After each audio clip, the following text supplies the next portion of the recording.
បានសួស្តីអ្នកទាំងអស់គ្នាថ្ងៃនេះយើងមកមើលអំពីការលុប software នៅក្នុងកុំព្យូទ័រឲ្យវាបានត្រឹមត្រូវ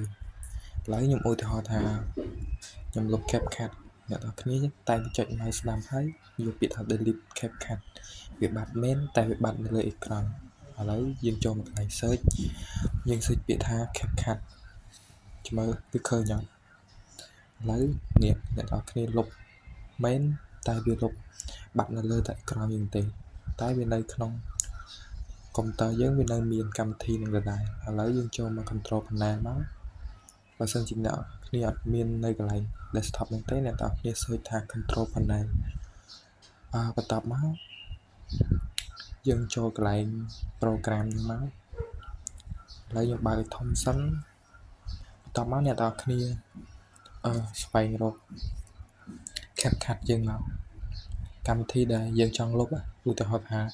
មិញហ្នឹងខ្ញុំលុប CapCut ឲ្យមើលឥឡូវខ្ញុំដើររកកម្មវិធី CapCut សិនមក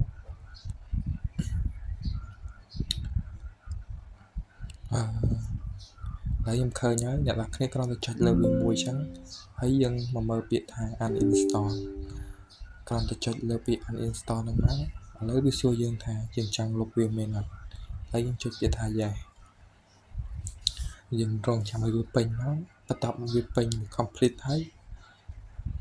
ឥឡូវខ្ញុំចេញទៅមើលឥឡូវខ្ញុំចេញវិញសិនបន្ទាប់មកខ្ញុំចូលទៅកន្លែង program វិញហើយខ្ញុំរកមើលCapCut ហ្នឹងវាមានទៀតអត់ឥឡូវដោយសារតែយើងលុបហើយវាអត់ឃើញឥឡូវយើងធ្វើការ search មើលឥឡូវខ្ញុំ search ពាក្យថា CapCut មកចាំមើលវានៅមានទៀតអត់អ្នកទាំងអស់គ្នាឃើញមានតែវានៅក្នុង store របស់ Microsoft អាហ្នឹងតើតើយើងdown វាមកវិញបានវាមានអរគុណអ្នកទាំងអស់គ្នាសម្រាប់ការតាមដាន